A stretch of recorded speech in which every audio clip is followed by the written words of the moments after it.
नमस्कार, स्वागत है आपका हमारे खास बुलेटिन आज की बड़ी खबरों में।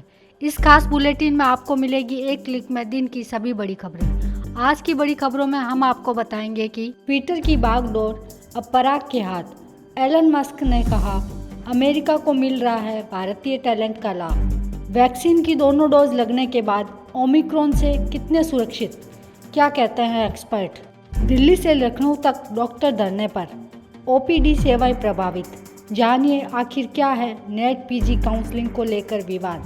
44 करोड़ बच्चों को वैक्सीन देने का खाका तैयार, बोले कोविड पैनल के प्रमुख। चेहरा देखकर जमा हो जाएगा जीवन प्रमाण पत्र। पेंशन भोगियों के लिए फेस रिकॉग्निशन टैग शुरू। इसी तरह आपको आज की हर बड़ी खबर से अपडेट करेंगे, लेकिन उससे पहले हमारे चैनल को सब्सक्राइब जरूर कर लें। साथ ही इस वीडियो को लाइक और शेयर करना न भूलें। आइए रुक करते हैं पहली बड़ी खबर की ओर। ट्विटर की बागडोर अब पराग अग्रवाल के हाथ। एलन मस्क ने कहा, अमेरिका को मिल रहा है भारतीय टैलेंट का लाभ। ग्लोबल टेक्नोलॉजी कंपनियों में से अधिकांश की कमान भारतीय मूल के लोगों के हाथ में है। माइक्रोसॉफ्ट के सीईओ सत्य नडेला है तो गूगल को सुंदर पिचाई चला रहे हैं। अब ट्विटर को पराग अग्रवाल आगे बढ़ाएंगे। साल 2011 से ट्विटर में कार्यरत पराग आईआईटी बॉम्बे से स्नातक हैं और फिर स्टैनफोर्ड यूनिवर्सिटी से कंप्यूटर साइंस में डॉक्टरेट की डिग्री ली है। जिस वक्त पराग ने ट्विटर में काम शुरू किया था उस समय कंपनी में मात्र 1000 कर्मचारी थे। उन्होंने 2017 में कंपनी के सीटीओ का पदभार संभाला था। ट्विटर में काम करने से पहले पराग एनटीएनटी लैब्स, माइक्रोसॉफ्ट और याहू में काम कर चुके हैं। चलिए बढ़ते हैं दूसरी बड़ी खबर की ओर। वैक्सीन की दोनों डोज लगने के बाद ओमिक्रॉन से कितने सुरक्षित, क्या कहते हैं एक्सपर्ट्स। कोरोना वैक्सीन के ओमिक्रॉन वेरिएंट का पता लगने के बाद से सभी के दिमाग में एक यही सवाल दौड़ रहा है कि क्या वैक्सीन की दोनों खुराक लगाने के बाद कोई शख्स इस नए वेरिएंट से सुरक्षित है।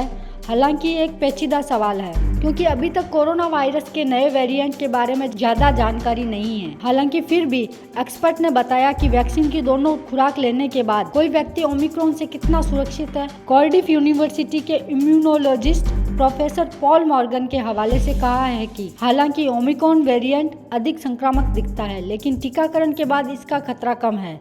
डेल्टा संस्करण से अभी तक संक्रमित टीकाकरण के मामले में कोरोना रोगियों के मरने की संभावना 9 गुना कम है। यह भी कहा कि पूरी तरह से टीका लगाए गए लोगों में बिना टीकाकरण वाले लोगों की तुलना में संक्रमण पकड़ने की संभावना 3 गुना कम होती है। आइए देखते हैं तीसरी बड़ी खबर क्या है। दिल्ली से लखनऊ तक डॉक्टर धरने पर, ओपीडी सेवाएं प्रभावित।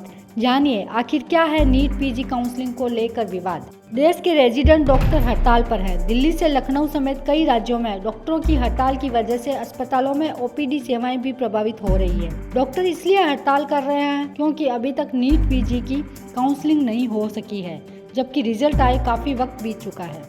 चलिए बढ़ते हैं चौथी बड़ी खबर की ओर। 44 करोड़ बच्चों को वैक्सीन देने का खाका तैयार, बोले कोविड पैनल के प्रमुख। ओमिक्रॉन के उभरते खतरे के बीच कोविड-19 टास्क फोर्स के प्रमुख एन.के. अरोरा ने कहा कि अगले 2 हफ्तों में कोरोना वैक्सीन की बूस्टर या अतिरिक्त डोज देने के बारे में व्यापक नीति का ऐलान किया जाएगा। देश में कोरोना वैक्सीन की 121 करोड़ से ज्यादा डोज देने के बाद अब बच्चों को टीका देने की तैयारी अंतिम चरण में पहुंच चुकी है।